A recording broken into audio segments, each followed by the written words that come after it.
Welcome back, everyone, to The Laws That Matter. Another week. I'm Carissa Kranz, and today we have a great episode for you.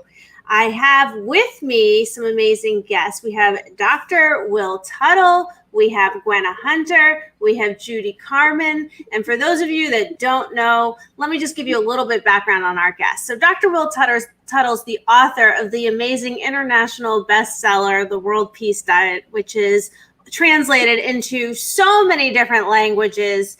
It is an amazing book. I highly recommend that you read it. He's also an international lecturer, speaker, a Zen Buddhist monk. He's been a vegan since 1980. He's an amazing pianist and composer, and one of those enlightened beings on this planet that you just really want to get to know. Trust me on that.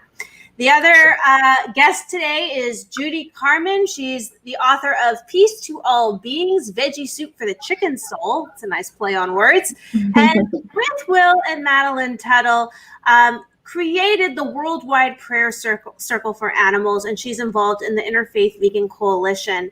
And finally, we have Gwenna Hunter. She's been on the show a few times as well. She is the founder of Vegans for Black Lives Matter, the founder of Vegans of LA, and another amazing light worker on this planet. And she has one amazing story and picture to share with you today. So definitely stick with us. So without further ado, let me bring my guests right on.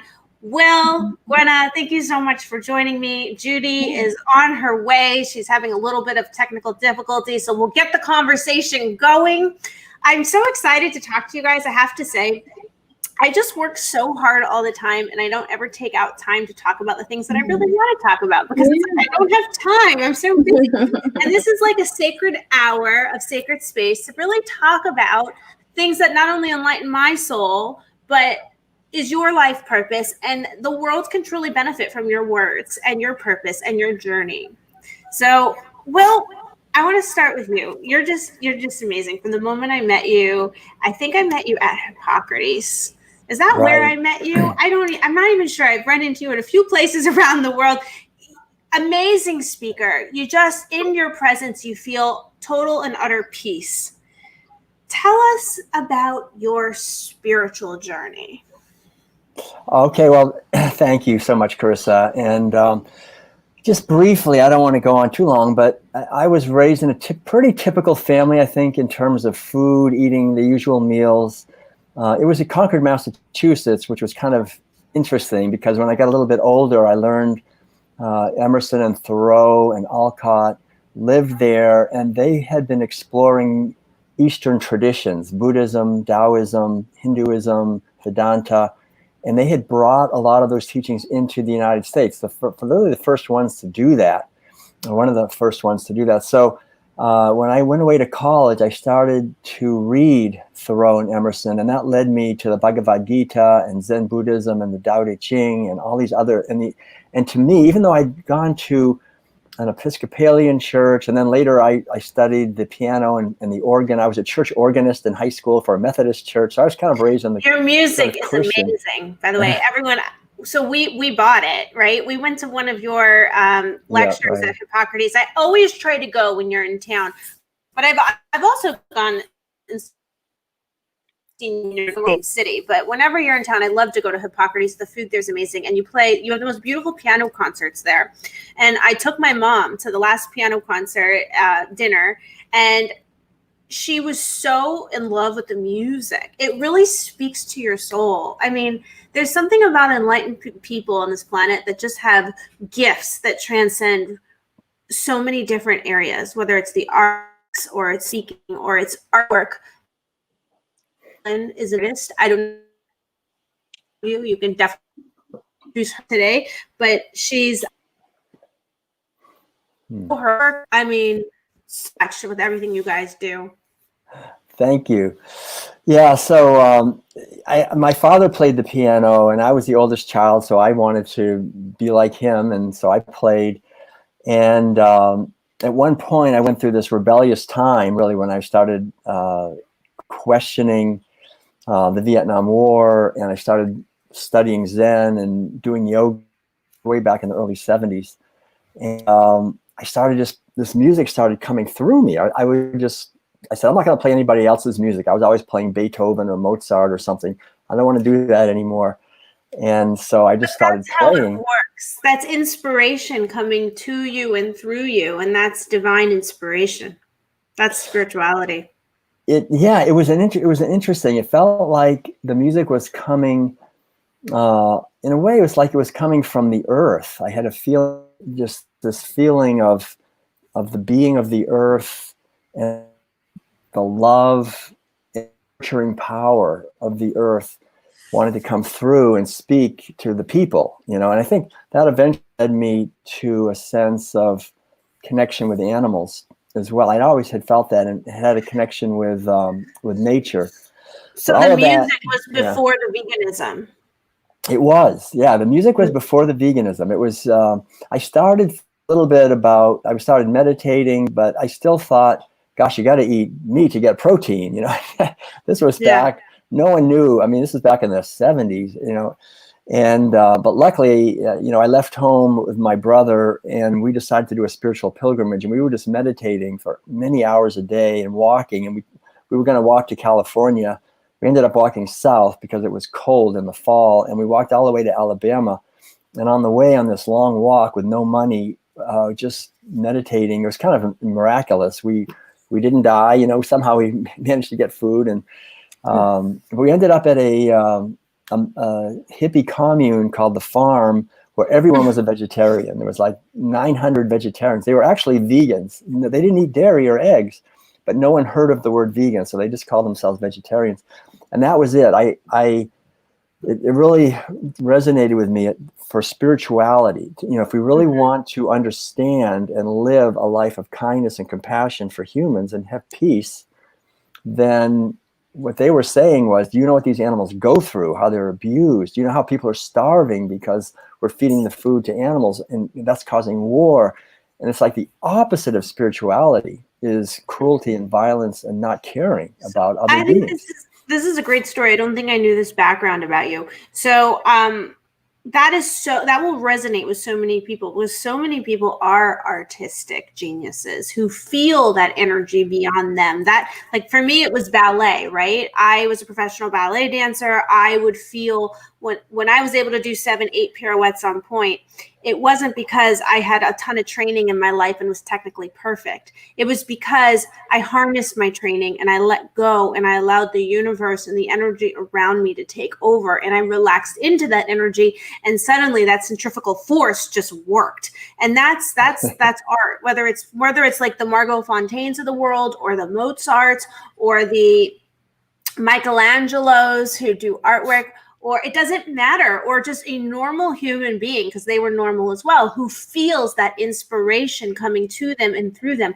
And they aren't necessarily vegan yet, but they are connected, and they have that, and everyone's connected, but they have that open channel of communication open, and they are in receiving mode because they are receiving that divine inspiration, which is coming through in that artwork, whatever art form it is. And that artwork speaks to the audience as well. So as much as you're inspired doing music, or I'm inspired dancing ballet, or Michelangelo's inspired painting artwork, and Mozart's inspired making music, the reality is there are millions of people inspired by being on the receiving end of that, because it is divine inspiration.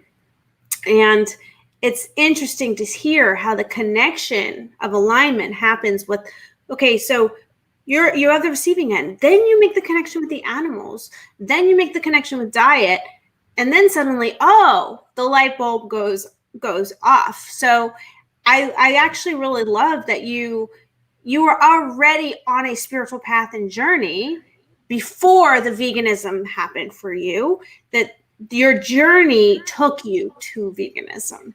It wasn't that veganism made you spiritual. You were spiritual. You just woke up. That's right. That's a really good point. Yeah, I was very much interested in meditation and spirituality and spiritual awakening, but I was eating meat because I thought you need to get protein and calcium for dairy and so forth, and that's really what everybody did.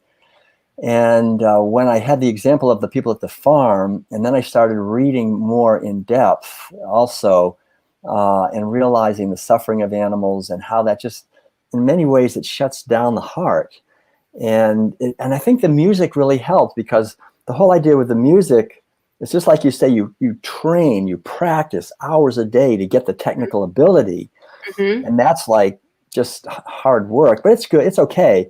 But then at a certain point, something clicks in and you don't worry about that anymore. Mm-hmm. Now it's like you say, the force, the centrifugal force spinning, Yes. it starts spinning through. And one of the things I discovered, I want to just mention, is that the people who are listening, and as you say, are on the receiving end, Mm-hmm. I had the feeling more and more that they were not just receiving, they were creating.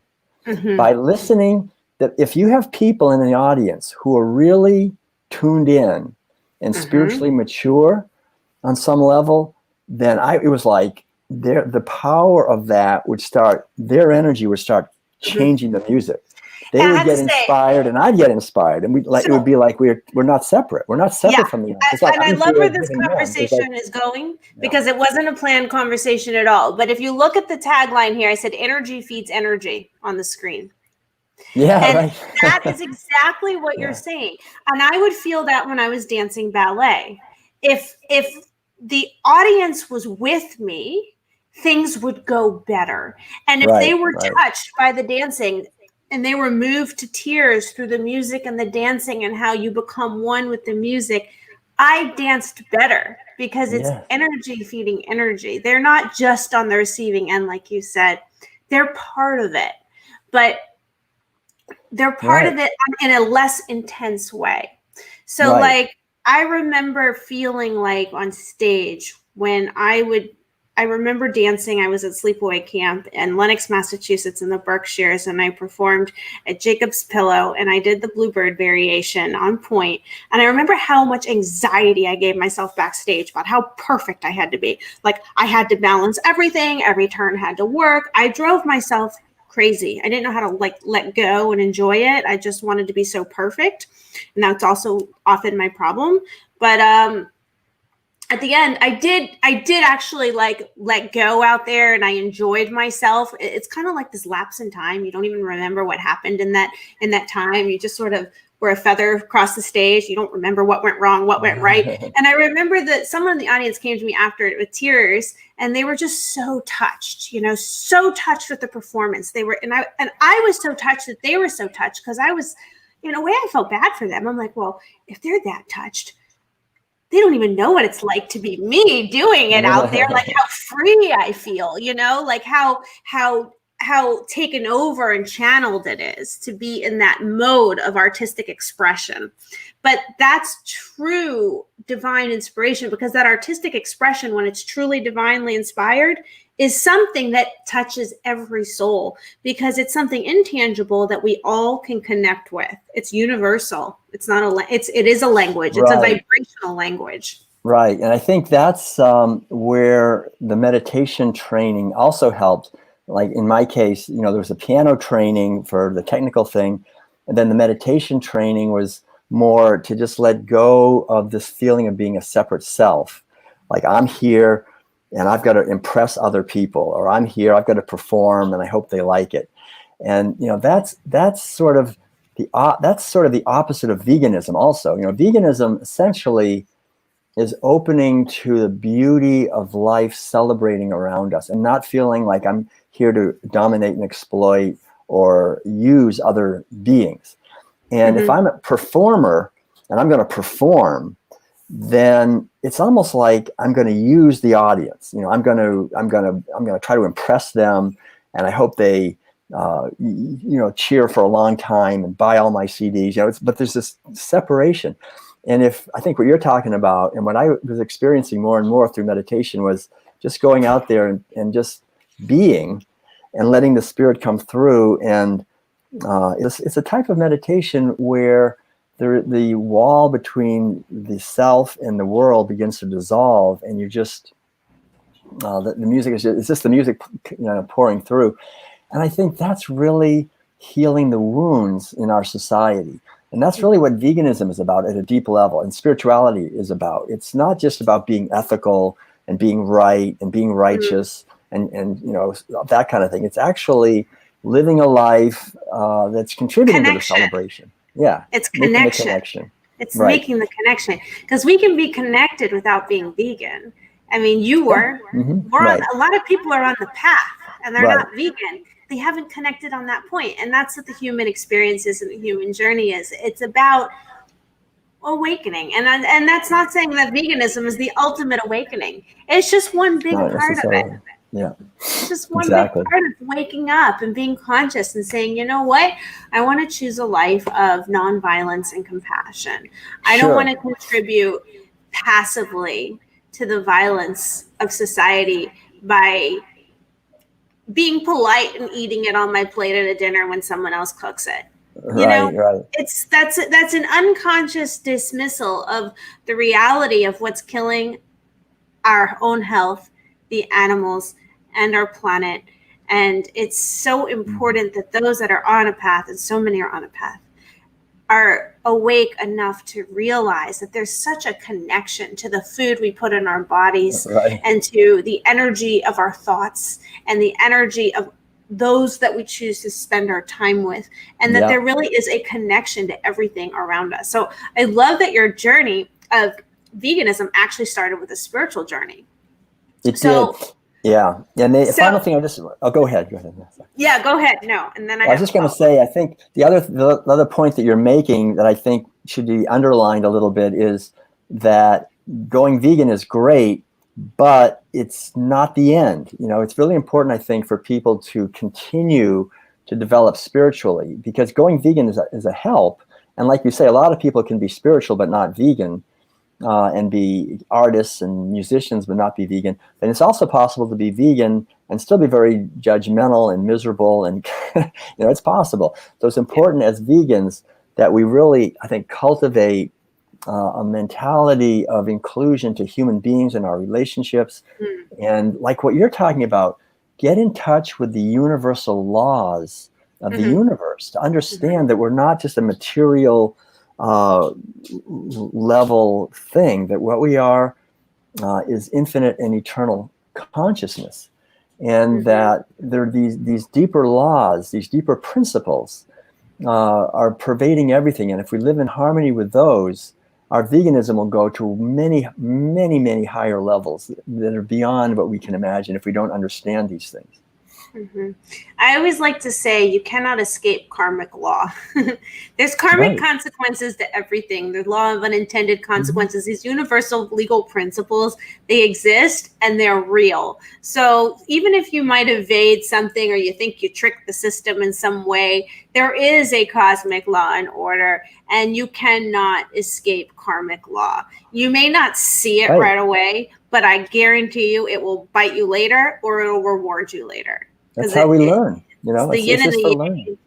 It's the universe. So I actually think this is a great opportunity to bring in Gwenna Hunter, our next guest, because I added her last minute when she posted something on Facebook this week. And, Gwenna, so those of you who are just joining us, Gwenna's, you probably know her if you're familiar with the Jane Unchained Network. But if you're not familiar with the Jane Unchained Network, she's the founder of Vegans for Black Lives Matter. She's the founder of Vegans of LA, and she's definitely a light worker on this planet.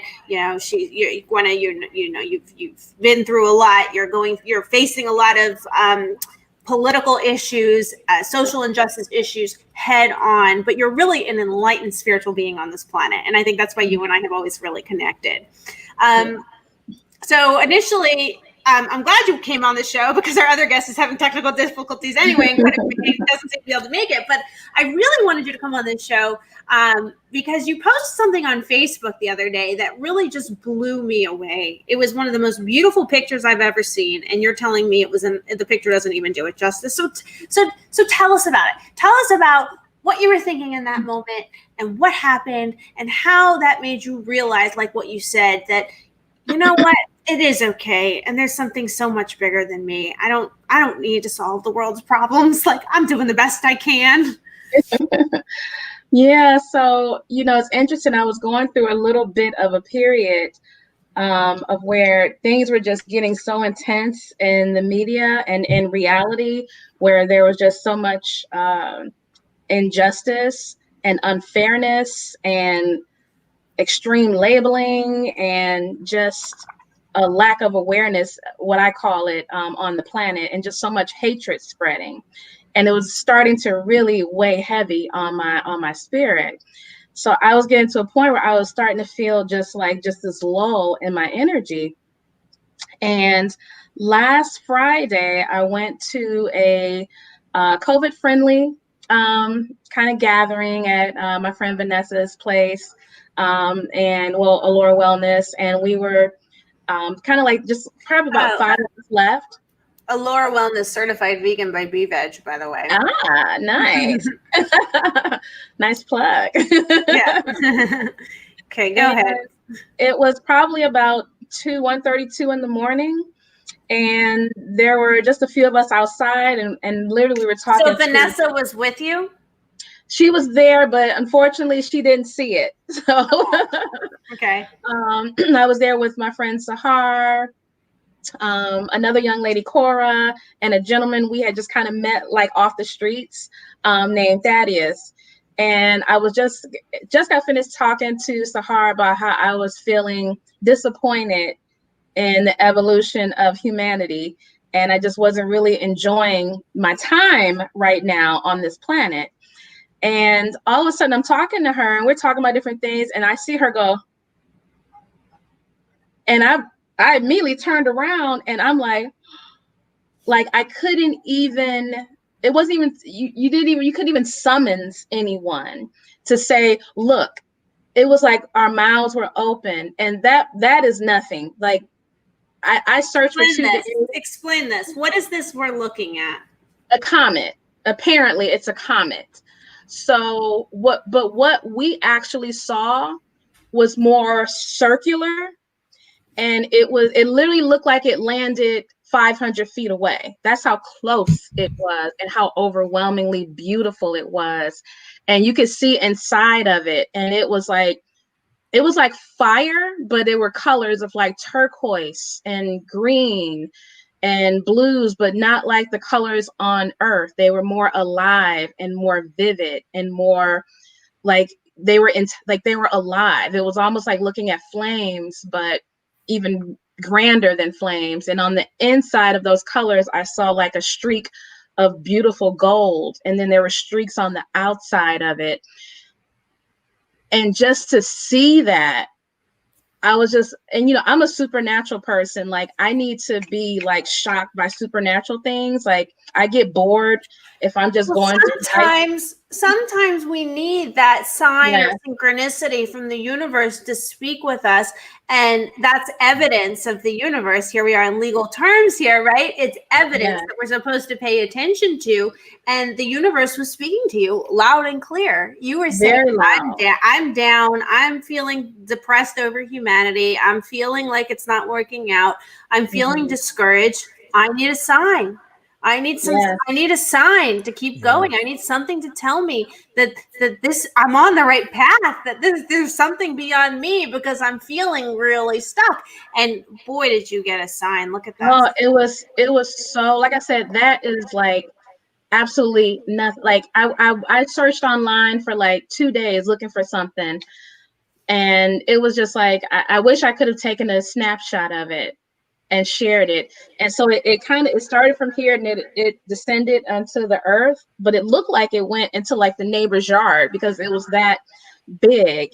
And it just made my heart pound. It gave me like the most beautiful like anxiety, but in a beautiful way. And I'm like, you know what? There's a bigger picture here. Profound. Like, way much bigger picture. It's like the living universe just showed itself, and I'm realizing like we're like, in a, we're a macro or a micro of the macro, and we're also a macro in the micro. Like it just keeps going like this.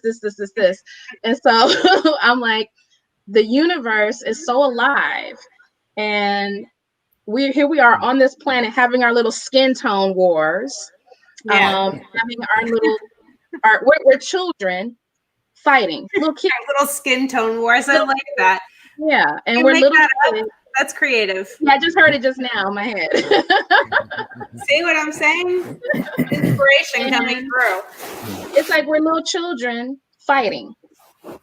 Yeah. But at some point, I definitely am optimistic now. So I got my optimism. Not gonna say like I won't need another boom, but I'm like, maybe I need to see, because I saw something amazing last night, and I'm like, maybe that was a satellite. But I'm like, the best thing I could have seen after that. That's the thing we shouldn't do. We should never dismiss the signs that we see, because when you notice the signs, they get bigger and they get louder because we get excited that you've paid attention to them. And let me tell you something, you are so right, because I've been having my dreams ever since then have been like, really? Okay. Like I've been having like some really amazing dreams. I feel like I'm more heightened as far as like my intuition and my psychic sense and my dreams and all of that. So I feel like I'm a little sharper. So I don't know if that comet zapped something into me or gave me something, or maybe it just kind of lifted me up and awakened me and just heightened me a little bit from being excited, having the experience. But you know, it's interesting, like the next night or maybe that night, I had a dream that I was like it felt like a place of transition. And I was on this side, and there were a bunch of people, everybody had backpacks and suitcases. And there was one side I was on, and I was trying to decide which side I was going to go on. And then all of a sudden, someone walked up to me in a dream, someone that I actually know in reality, but don't know like that. And they gave me like all this loving energy. And then they went to a chalkboard and drew a math equation. And it said 1/4 ng by 1/4 ng equals 6. And then he looked at me, and I just felt like all this love. So after talking to a friend, she said 6 is the number of love. And I think what happened was, what's 1/4? I think that they usually say that like the angel numbers are like 1/114 or something. Something like that. I'm not really good in numerology or any of that. But I know this because my law firm phone number is 866-LAW-1114. And someone that's in numerology told me, oh my God, that's like 1114. That's the number of the angels. Interesting. So what I got from that was that I was choosing love, because, you know, I was kind of going into kind of like a sad place, which can lead you into a darker place and such. And so I feel like now I'm back on the trajectory of love. And so I'm trying to do a better job of not being so taking it's so hard to say this because I don't want people to misinterpret it, but I'm trying not to take all of the injustices so internal and feel it and hold on to it for so long, even though I chose to feel. Because when all of this started coming about, usually what I do is I go into my light worker spiritual place and I'll feel it, and then I jump out and I'm like, okay, I'll let you all deal with that. I'm going to stay in my light, happy place. But really all I'm doing is kind of suppressing. And this time I made a conscious decision. I said, you know what? I don't want to go into my light place. I want to actually feel. Yeah. And I want to know what everyone else feels like. I want to know what it feels like to fight the power. Like, I want to know what this feels like. And let me tell you, that's not a weak decision. That is a tough decision to decide that you want to feel all the emotions, because it is a lot of emotional labor to feel and to cry and to be honest and to pay attention and to read and to be caught up in politics and interpret this and feel that. And so ever since I made that decision, it's been really an extreme roller coaster ride. Mm-hmm. But also I'm learning the balance of not being so, because I can see easily how wanting to stand up for your rights and fight can really, it can almost turn you. It can make you insane. You know, keep seeing this stuff and you're trying to question it and figure out why people do the things they do and say the things they say. So it's like, you got to keep that balance of love. Mm-hmm. And remember that the ultimate goal is peace, and that it starts with yourself. Mm-hmm. Like, you cannot make anybody else this and fix that. You mm-hmm. really start with yourself. Mm-hmm. And with all of the planet, you know, here in California, like, you know, we had 116, 121 degree days. Yeah. And a download that I got once was that, well, it wasn't a download. I had taken some plant medicine, had a ceremony, mm-hmm. and got this information that climate change isn't just because of animal agriculture, fossil fuels, and all the stuff we're doing to the planet. We also affect climate change. So our climates and our temperatures affect the planet because we are also a part of the planet. So if we're heightened, we're angry, we're fighting, it's going to actually affect the climate of the planet. So that's interesting. That's a nice download.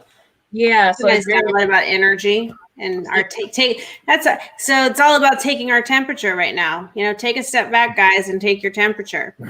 I always like to say, for the record, you're always on the record, and the universe is always responding. So I think it's a beautiful thing that you saw this comet when you were, on the record, kind of giving up, feeling like you were just over humanity's and the skin tone war, as you said. And, the backlash that you've been feeling to have this kind of a magical, this picture, I'm sure this picture doesn't do it justice. Even at the end of the picture, it looks like a diamond. It looks like a diamond at the end. Yeah. That comet. It's unbelievable. Well, I want to give you a chance to jump into this magical experience in a moment that she's talking about. I just, I really appreciate that. Sharing, Gwenna, thanks. And the thing, that I feel when I hear this is this pointing to humanity to get beyond materialism, and the sort of narrow, sort of scientific view of the world, that this was a comet. It was this, a rock going through space and made this light, and it's just sort of meaningless, random, thing that happened. We're so wounded by being raised in a society that reduces nature to a dead machine and reduces us to basically biochemical machines that don't want to do nothing more than just pass on our genes to the next generation. Then we did our job, and it takes away all the purpose and the mystery and the enchantment of living. And it's wrong. It's actually incorrect. It's sort of like, we've been all reduced into this tiny little box, and we put animals into the box. We put ourselves into the box. We put nature into the box. Who's to say that the sun is not just sending light? The sun is sending intelligence. The sun is sending. The sun is sending blessings that we can't quantify and see in a microscope or telescope.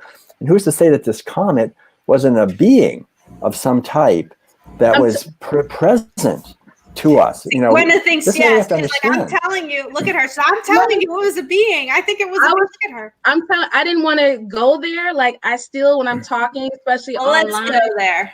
I'm very much like, okay, let me just filter a little bit. But okay, you want to go there, Will? All right, let's go there.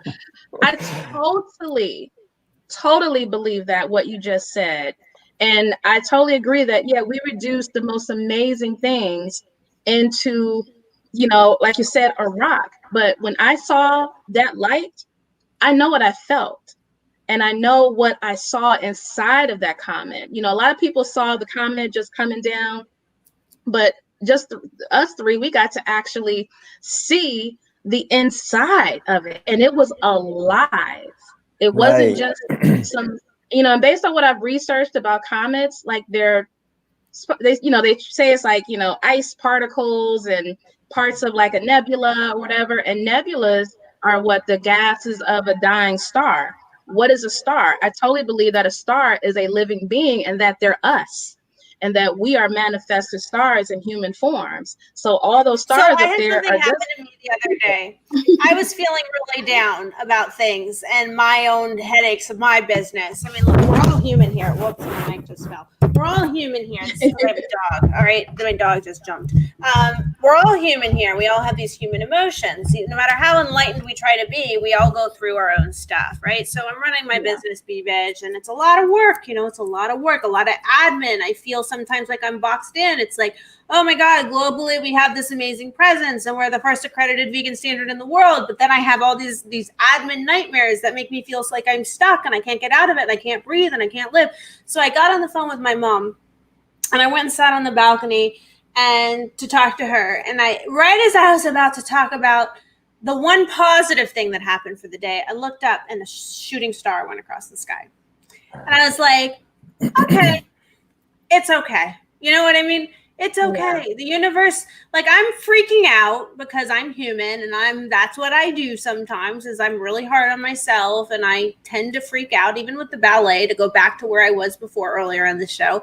You know, I always put a lot of pressure on myself to get it done, to do it right. But, you know, the thing is it's not about being perfect. Mm-hmm. It's about applying yourself perfectly to the situation and being in perfect touch with what you feel is perfectly in place for that next moment, because you're never going to get it all done. You just have to get it going the right way and trust that you have the right intentions, because the universe knows your intentions. The universe understands vibration. The universe knows you cannot trick the universe on what's going on. So I think that when the sky speaks to you and a star speaks to you, you can dismiss it, or you can see it what it really is. And if you accept what it really is, I think your world will change. Yes. Yes. And you know, to go back to what Will was saying, like, I definitely believe that was something, probably even something I can't even interpret or even understand. I'm trying to, you know, say in my little human mind, but, you know, the way it hit the earth and the way it landed, I'm like, where did it land? What did the news say about that comet? Nothing. There is nothing online about it.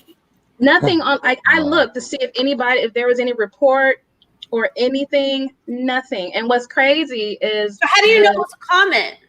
How do you know it wasn't like a being? Or how do you know it wasn't like it fit the somewhat of a tiny bit of a description, but maybe it wasn't a comet. Maybe it wasn't, you know. I'm just saying that because I don't know any other word to use, and it had the streaks, but it really didn't fit the description of a typical comet. So maybe how did you catch that on camera? I mean, how long did it last? No, that image is an image I found online. So I wanted people to just get a visual as they went along on the story with me. That's why I said that doesn't fit what I saw, but that was the closest thing that I could find. That was the closest thing that I could find. So, because what I saw, like I said, it was a big, you know, really a big ball of like turquoise light with green gold on the inside. But what I also wanted to share, you guys were talking about music earlier and about oneness. And I had an experience one time under plant medicine. And I had said that I wanted to there's something about Jupiter that I just find, I'm like, I bet they're partying over there. Like, it just seems like a planet. I'm in Jupiter now, by the way. What'd you say? I'm in Jupiter. I'm in Jupiter, Florida. Oh, that's right. Interesting. That's a nice little sync. Okay. Yeah, that's like West Palm Beach area, right? Yeah. I remember Jupiter. I used to live in South Florida. So anyhow, I've always been fascinated with Jupiter. I just feel like whoever is living there, like, it's a party. And so I'm like, I want to know what it feels like. I would like to visit Jupiter. Just, you know, long as it's not violent, I would like to go over there and visit. So under the plant medicine, I had the experience of going to Jupiter. And I remember, like, it felt like my particles were having a hard time staying together, but it felt like somebody was with me, helping me, making sure I didn't combust. And all of a sudden, I was in the concert of my life. The music can't even put into words. I'm going to try. The audience was amazing. The show was amazing. The lyrics were amazing. And then all of a sudden I looked and it was just me. I was the audience. I was the music. I was the show. Like, I was everything. And it was like the most amazing experience. But that's really kind of what life is. Like, we are everything. I'm you, you're me. But yeah, I just want to share that. Wow, it's a beautiful story, I think. And I think that's, you know, if we can somehow get out of the cultural trance of materialism, then we can get a glimpse of what's really going on here a little bit. I'll maybe tell just a very brief story. I remember when I was younger, I had a Zen teacher, an old guy, who told me that when he was a young man, he had done this practice that they do in India, where they walk for 72 hours without stopping. And he said it's really quite an interesting practice. Just try walking for 72 hours without stopping. And he had done it in LA in a garden, I guess, around. And so I decided at one point to do it. And I was living in Oakland, California, and in my little house. So I started walking around this plum tree in the backyard. And I was walking and walking and walking. And it's really hard. I mean, I remember after walking for 12 hours, I was exhausted and I had 60 more hours to go. It's like this huge, almost impossible thing. But what I learned was, as I was walking, that during the day, it was just basically difficult, but it wasn't unreal. But at night, especially the second night, and especially even more the third night, the environment started changing, because I think the rational mind at a certain point goes to sleep. And so what I really remember, especially strongly, was this tree. I was walking around this tree. And by the second night, this tree, the plum tree, at night as I was walking, came alive. And the tree came alive, not like biologists say a tree is alive. The tree really became alive. And I was walking around this tree looking up, and she was magnificent and powerful and dancing, and was really a being. And it was obvious. It was so obvious. And I started to also see flowers with incredibly bright colors. And I started to see insects that my wife couldn't see. I mean, like, all these things are happening by the like after 60 or 65 hours. the mind, it's like finally the things fall away, and it's like you see more. I think in a way the rational mind that's been so programmed disappears, and the consciousness is just perceiving this whole other world. And then then I took a nap and came back, and like life was back to normal again.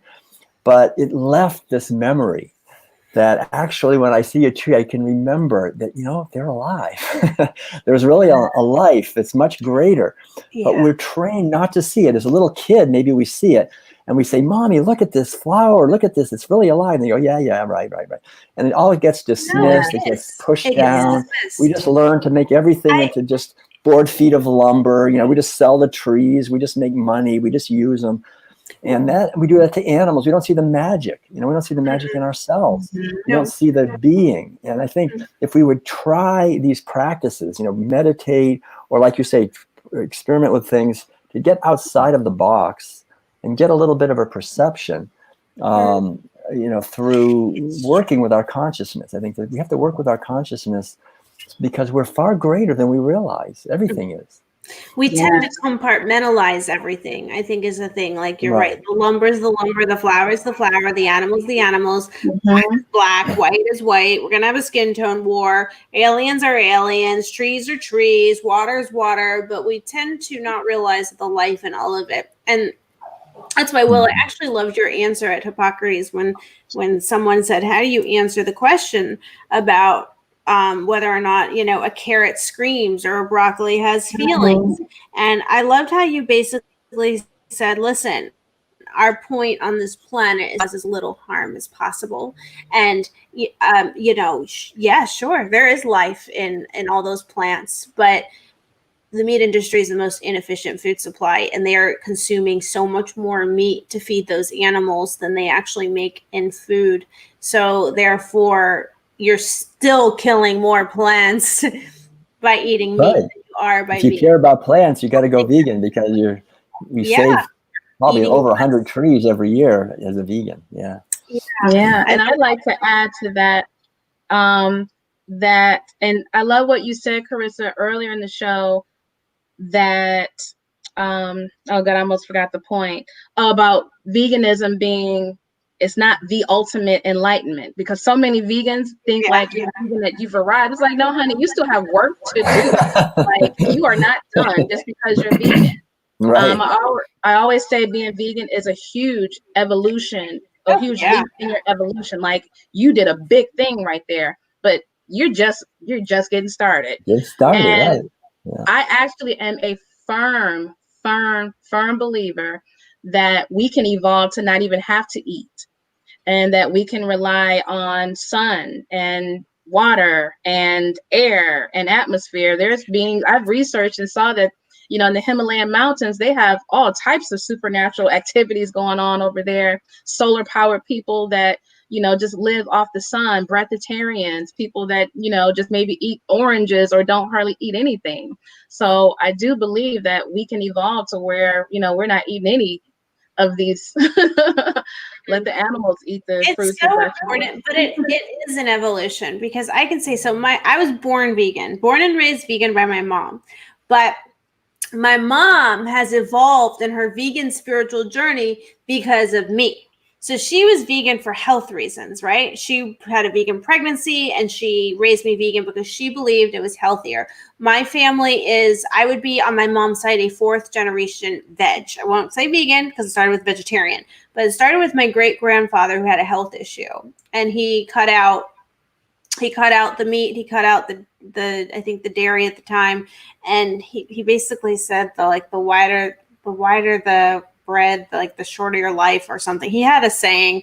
And anyway, so he did heal his digestional stomach issues, whatever, by having a vegetarian diet. So that's stuck in the family. I have distant cousins, distant relatives that are vegetarian or vegan on my mom's side of the family. And actually, when you said the Bhagavad Gita earlier in the show, well, my great uncle or great cousin on my mom's side is Robert Oppenheimer, who is a vegetarian of the Manhattan Project, who also said and quoted the Bhagavad Gita when the atomic bomb was created with Albert Einstein, another vegetarian, by the way, Albert Einstein, saying, they quoted it basically saying, "I am death, the destroyer of all worlds." They felt horrible that the atomic bomb was created.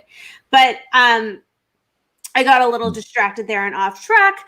But what I was going to say with my mother's evolution with this is it started out with health. I, at 4 years old, made a conscious decision because when my parents divorced and I went to my dad's, my dad, was more of a mainstream where the food pyramid said, eat meat, eat dairy, you need this for your protein. So my mom would say, you're going to go to your dad's house. He's going to try to feed you these things. You do what you want. I can't control what you do while you're there. But this is what it is. And I made the conscious moral decision at 5 years old. I'm not having any part of these animals and eating them. I don't want to contribute to this. I think it's a Holocaust. I think this is horrible. I was in my own skin tone war back then. I'd go to my dad's house and my dad would put chicken on my plate or fish. He goes, "This isn't red meat, it's white meat." And I'd say, "No, that's meat, Dad." That's not how it works. It's meat. Yeah. And, so as I got older, my mom started to evolve to the animal side of things, right? Getting in tune with the animals, feeling the pain of the animals, her consciousness elevated. She's already, kind of Buddhist and practicing on a spiritual path already, but she woke up on that side of things. And then I remember later in life, I was doing these ballet performances. And after the shows, everyone would bring us flowers, tons and tons of bouquets of flowers. And my mom would love the flowers. And she put them in these beautiful vases. And then the week later, they die. And I'd be like, "I don't want flowers." And she was like, "Why? They're beautiful." I'm like, "You're beheading the plants, Mom. I don't want flowers. I'd either get a plant that you can water, or just we don't need flowers. We don't need flowers. They're beautiful. Let's go to a garden. Let's walk." And she's like, you could see, I saw it click in her head, first of all, where did my child come from? What did I give birth to? And then the other part of it was oh God, what a horribly disgusting concept. We're beheading roses for, in the name of these beautiful congratulatory performances. But it's no different than carving out a turkey for Thanksgiving or Christmas. I mean, we are creating such harm in our celebratory moments of life. Right. It's all about waking up. And it doesn't start with becoming vegan. That's just one part of it. That's one part. That's one part. There might be vegans that are not as enlightened as non-vegans, and there might be non-vegans that are not as enlightened as vegans. It's just one part, but it's an important part. It's an important part to this to the journey of enlightenment, the path of compassion and kindness for all beings. Wow. Yeah. So well said. Yeah. All right. So what's next? I know the show it's going fast here. So what's next, Will? With you? What's going on in your life? Where are you traveling to with COVID? Where are you going next? Any books? What's happening? Right. Yeah. It's such an interesting time because I was thinking about it since we're not traveling, that in the last 35, 40 years, I've been promoting veganism. It's been over 4,000 lectures in all 50 states, over 50 countries. I think it's kind of an unparalleled kind of outburst of just spreading the vegan message everywhere, all over the world. And so now we really don't want to travel that much because of the way everything is. I mean, the lockdowns, and it's difficult to get people to come to events. So we're doing a lot more Zoom like this. We're doing, like, I'll be speaking in a couple of days for the Albuquerque Veg Fest by Zoom. And I just spoke yesterday, I gave an intuition workshop by Zoom. So it's a lot of that kind of internal, virtual, I guess, presentations. And I'm doing some more writing. We're also really getting into our food forest. We have right here where we live in Northern California, we've been planting a lot more trees. We're up to about 65 fruit and nut trees, and I'm building beds. I'm building raised beds. I'm building, digging holes, creating fencing, doing all kinds of things. So just growing a lot of food and learning how to grow potatoes, how to grow other vegetables and herbs and things, becoming really self-sufficient. It's all veganic gardening. So learning about, more and more about veganic gardening and being self-sufficient. And are you sharing this garden, or is this you and Madeline? This is just our garden, but for the first time, we actually had too much food. We had so many peaches, so I sold some, to the local co-op. So now I'm a farmer, growing food, selling. I think it's really cool. I mean, I think one of the things that brings us, at least I feel, it brings me into a relationship that's real, is growing food and to feed myself and Madeline and other people, hopefully too. If we can grow enough, we're building it up now to just feed people. So I think it's a nice balance, the intellectual work and then playing music and all of that. How often are you playing your growing music? Food.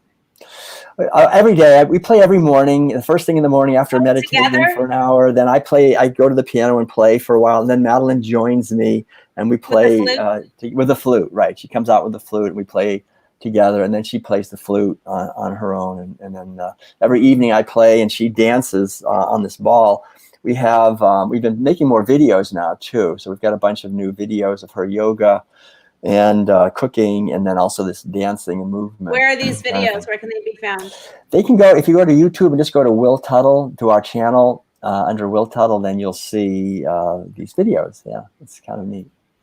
And if people want to get your books, your music, that's the other thing, right? We're doing our online training, the World Peace Diet Facilitator Training, which connects spirituality and veganism. Just worldpeacediet.com. If you go to worldpeacediet.com, you can see our online schedule for the virtual events, our trainings that we're doing ongoing, and email, and just you can stay in touch with our videos and all that stuff. Will you be at Unity Day or Unity Week with Dr. Rao? Yes, that's coming up. I'm going to be doing, 4, 5, 6 presentations. I'm doing one presentation, I guess, and a bunch of panels, it looks like right now. So that's coming right up next week, which is a great thing to join in on, I think. I'm speaking here too. I'm speaking about Vegan Standard, United We Stand. Right. BeVeg. Yeah.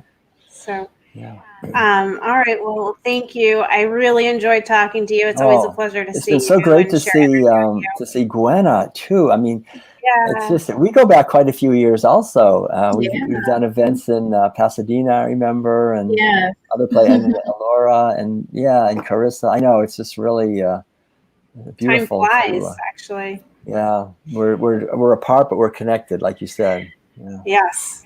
Well, I think we're all kind of connected on this. I think we all approach veganism with the same lens. I think all of us here right now. So, Gwenna, right, and also Judy. I just want to say Judy Carmen couldn't join us, but I guess with a technical problem. But she's a beautiful light worker and a longtime friend, and I just want to encourage everybody to check out her book, Peace to All Beings, and the work that she's been doing. She's got a brand new book out also called Homo Ahimsa, the idea that we have to, in a sense, evolve beyond sort of arrogant Homo sapiens, like we're the wise ones, to Homo Ahimsa, which means nonviolence. And too bad she couldn't join us, but she's great. Yeah, I'll have to bring her back on. I really wanted to talk to her. I've not had a chance. So, Gwenna, what's next with you? I know you got a lot going on and a lot of moving parts. Yeah, I got lots of moving parts. I mean, a ton. I'm not going to get into some of them, but I will say the next online event that I'm going to be a part of that makes sense for this audience is going to be on Saturday, September 19th at 5 p.m. Pacific time for Voices for Animal Liberation. It's Brittany Mickelson's book, and we're going to be doing some readings from the book. And I have a piece in there that I'm going to read from. So check that out. I think you just have to go to, I don't know where you go to find it, but you can go to my page on my personal page. I'm going to post it later on today. So I'll be a part of that. And we kind of share like our spiritual journeys in there, those who've had them that have connected them to veganism and why, they care about animals and the whole human connection and everything. Great. Awesome. So normally we have a next section of the show, and it's where we certify or we feature a certified vegan beverage or food product or fashion product of the week, a BeVeg product of the week. But I think that my office had some, I don't know, we had a technical difficulty at the beginning of the show. Now we have a scheduling difficulty at the end of the show. So I'm just going to highlight the brand with you guys here, if that's okay. So I'm not by myself. I saw him logged in and then he logged out. So I don't know what happened, but let's keep it real. So I just want to what's your vice, right? So there's a certified vegan, it's called Vice Wine is what it is. Let's see, the sun's kind of killing the shadow here. There you Napa go. Valley, all right. Yeah, it's a Napa Valley wine, and it has our global trademark. Here's another one on the back. This is the BeVeg trademark for wines, actually. I'm sorry, he's not going to be here to talk about it, but see our trademark there. There it is. It's kind of tiny, but there. Anyway, so they have their Napa Valley wines. There's a red blend, there's a rosé, there's a Sauvignon Blanc, and I want to give them credit because Malek, who is the founder of this wine, is one of our first customers at BeVeg. So I was excited to bring him on and talk to him about it because vegan wine and the vegan message was important to him. And whenever I go to restaurants in New York, I'm always so happy to see the Vice wine on the menus at vegan restaurants. So those that might be watching and may not know that a lot of wines, beers, and liqueurs are made with animal parts. There's up to 66 ingredients that could go into your alcohol per the Tobacco and Trade Bureau. And none of that's disclosed. So if you look at a bottle of wine, you see the alcohol content, the government warning, you have no nutritional facts, you have no ingredients, you have no trade secrets, you know nothing. And everyone's always surprised. Oh, wait, I thought it was only grapes. But I just want everyone to stop and think, okay, wait a minute. If it was only grapes in the wine, why would there be like millions of wine beverages out there and variations? It's not the grape. If it was just the grape, there would be just the Cabernet, just the Merlot. I mean, it would be about the grape, right? Mm-hmm. It's not just about the grape. There's so many trade secrets that go into making a beverage. So it's really an educational campaign for people to know. Now, we don't just certify alcohol, we certify everything from fashion to food to beverages, but we do have a specialized beverage logo. And I really encourage everyone to spread the word as a consumer to want and to ask for honest and transparent information because the law doesn't require it, right? And these are the laws that matter, right? The law does not ask The law protects trade secrets to the detriment of consumer transparency. So at best, vegan claims without certification are often misleading. At worst, they're fraudulent because people want to have the marketing benefit, because everyone knows that plant-based vegan claims brings dollars, because the statistics say that 80% of those that buy vegan products labeled vegan, they're not vegans at all. They are people who are in the grocery store or going to a vegan restaurant, and they say, all things being equal, price and product, they will choose the vegan option over the non-vegan option if all other things are being equal. They prefer it. So everyone knows, it's no secret, there's a marketing benefit. So those that are vegan and care about vegan claims, go buy the vegan wines, go buy the vegan products, ask that they get certified, because that's how you're going to get manufacturing facilities in the industry to care and to take vegan claims seriously the way that they take gluten-free claims seriously, and halal and kosher and all the other food safety claims that ensure no cross-contamination and that measures are taken into place. And trust me, it's important. As someone that's starting, like when you get your own discouragement with, Vegans for Black Lives Matter and the conflict you feel, I do too. I had manufacturing facilities. I had one today. I won't say any names, but they're kosher and they wanted the vegan symbol, but they want to really negotiate down with us and be in a number that's totally unfair and practical. Like, we have to do work, we have to do audits, we have to do paperwork. And to them, their response was, nobody cares about vegan claims. We're just doing this because we want to do it, but nobody really cares. This is not what kosher is. It's not gluten-free. Sorry, like the burst rebel, like very rude. And so, I have to say, yes, no, you're wrong, but yes, you're right. It's not kosher and gluten-free, because you know what? It's up to us to make it serious. It's up to us as consumers to make the world care, to make manufacturing facilities care that they're taking vegan claims seriously, because they don't care. I went to dinner last night and my dad wanted to have the zucchini fries and the restaurant was empty. It's COVID, right? And I said, is it cooked on the same fryer as the rest of the meat? And they're like, yeah, it's cooked on the same fryer. I'm like, okay, well, your restaurant's kind of empty. I mean, do you mind cleaning the fryer and making sure it's like not contaminated so I can order my zucchini fries? It was like too much to ask. I have to tell you. It's like I'm a joke. Seriously. So, I mean, we're on our vegan network here. Take vegan claims seriously. Yeah. Take it seriously. I was born and raised vegan. I was always made fun of. I would go to Subways and I would ask them to change their gloves before making my sandwich, because I didn't want them touching the meat and then touching the cheese and then touching my sandwich, because I think the energy of all that meat on my sandwich is like disgusting. And people can't handle that. People can't handle me getting turned off, right? I don't like it. I don't like it, and that's fine. I let people eat the way they want to eat, right? But Will, one thing you said in the past is you just want to be a closet vegan sometimes. You just want to be left alone to eat the way you want to eat, right? People make fun of us, guys. We're made fun of, and the world doesn't take us seriously. So, I kind of ask people to help me make vegan claims serious. Help me make take it seriously. I mean, I have left a 7-figure law practice to make BeVeg happen because I want the world to take this serious. Yeah. That's what I'm trying to do. And it's just like, Gwenna, you feel like whatever you're feeling in your Facebook groups with people, driving you crazy and you can't get people to see eye to eye with you. It's whatever your passion is in life, you're going to deal with it. Right. And the hard thing is to not give up.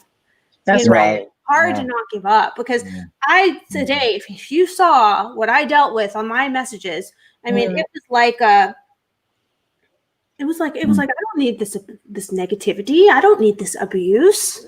I'm being abused right now, and I'm being minimized, and I'm being told that what I believe in doesn't matter, and that my business, like everything I've invested in, doesn't matter. And that's the reality of the situation. Is to just say, thank you, not going to do business, and shut them down. Right. So guess what? I walked away from $1,500 today because of that.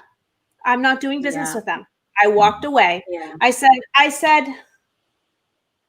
kind of just had enough. I mean, first she abused my office, then she abused me. And and it's not like BeVeg has all the money in the world right now, because vegan is like where organic was 10 years ago. It's a movement that needs to get into honest labeling. It needs honest labeling. We do not have honest labeling. If you are vegan and you think, oh, well, I know this product's vegan, you do not know that that product's vegan. You do not know where that product was made. You do not know the manufacturing facility. You do not know if it was private label. You do not know if it was a co-packing facility. You do not know the supplier ingredients that went into it. You know nothing.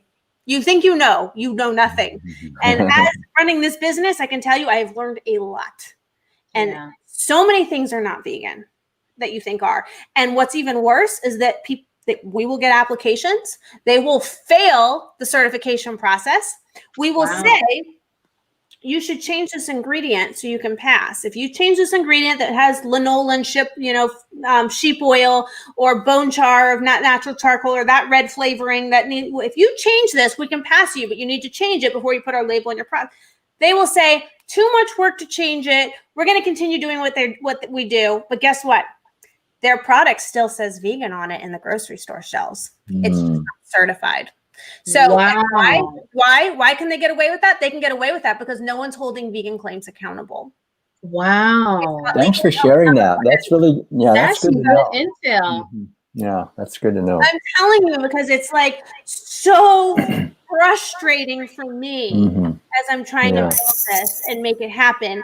And like, to me, this is my truth, right? This is something I was born into. I'm a lawyer. I'm now taking my skills of law and regulation and applying it to something I care about, something that is been my truth that I've been made fun of my whole life for believing in and holding to. And now I'm trying to get the world to like buy into it, right? But if you're a vegan and you've already bought into the veganism, you've got to help me here. That's the bottom line. You've got to help me because I'm trying. And these factories don't care. They care about money. Yeah. That's the problem. Yeah. Welcome to planet Earth. Wow. Yeah, that's animal agriculture.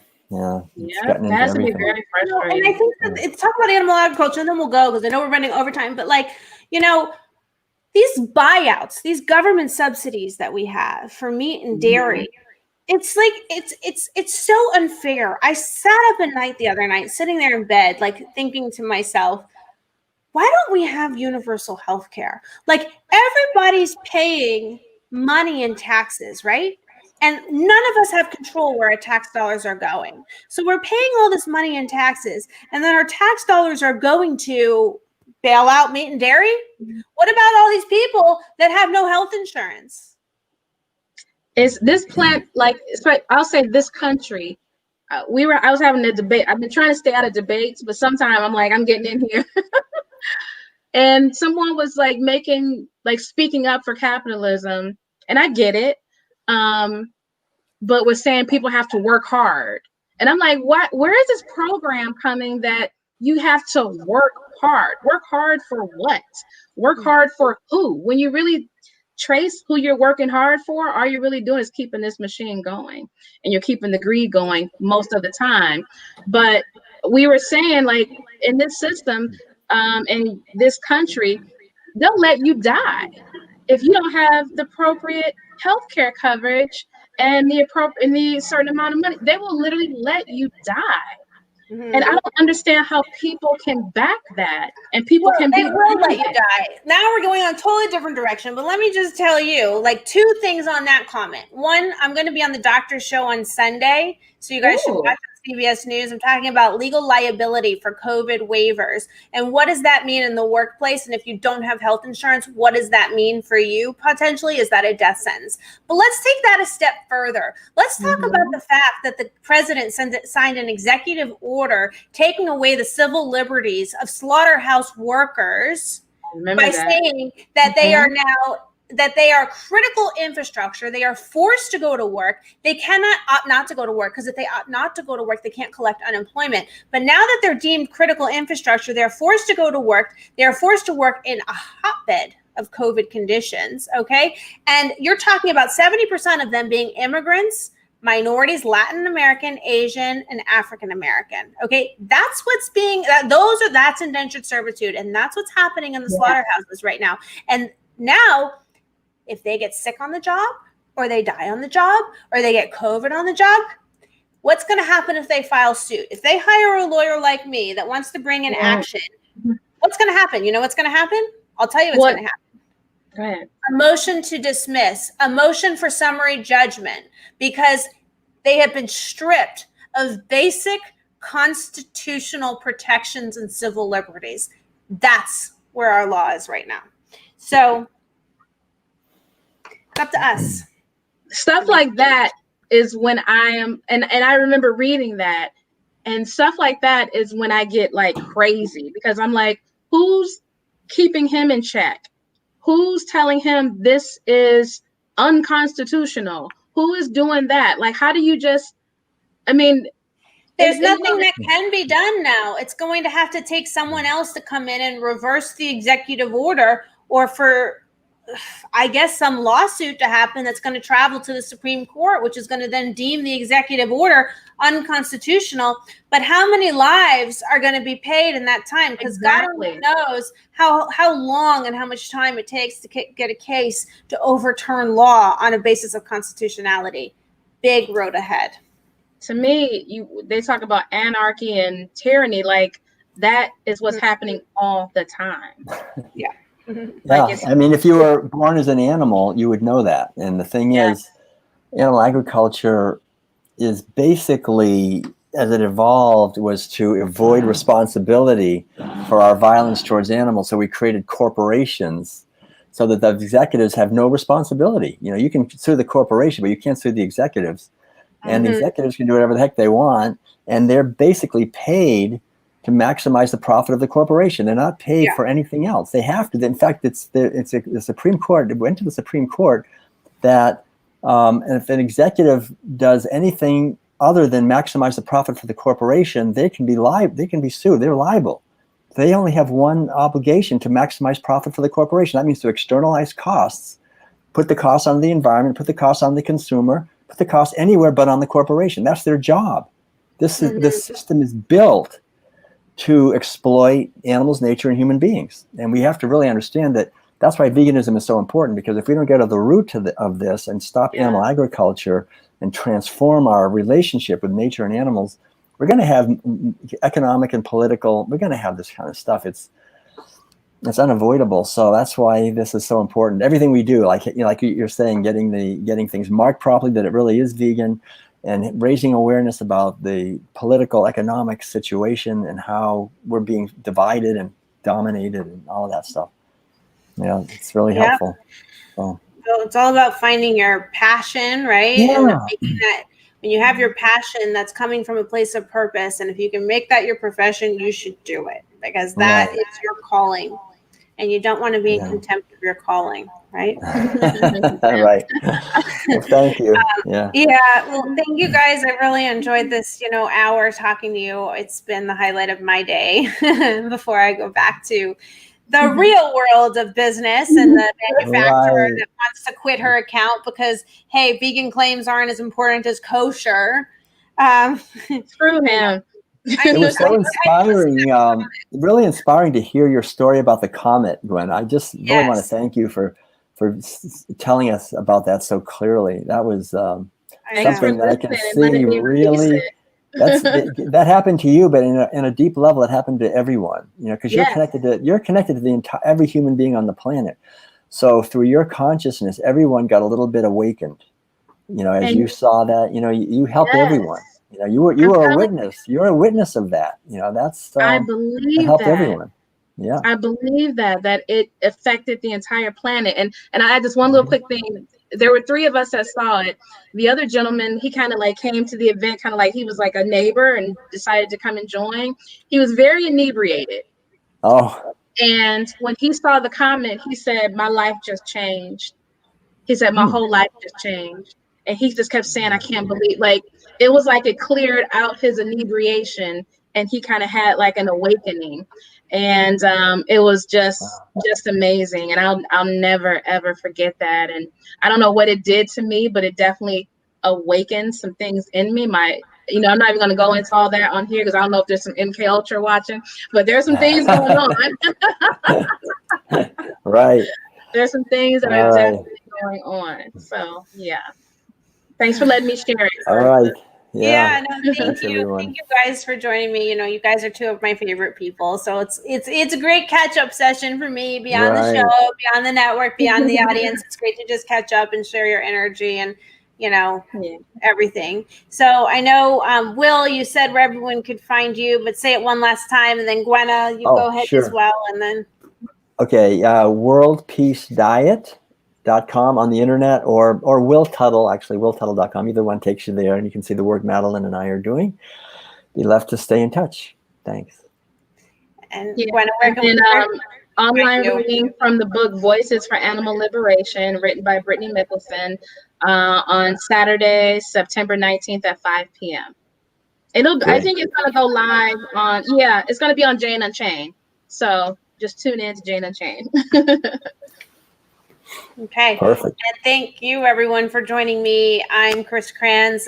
This was another week of The Laws That Matter. Also, you can catch me on Sunday on the Doctor's Show on CBS News. I'll be talking more about the COVID liability waiver. I might slide in a little bit about the slaughterhouse situation, though that wasn't part of the producer's plan. Put it in there. Squeeze it in. It up because I feel like we have a responsibility with our airways when we are given the ability to have an audience in the eyeballs. It's important to get the word out.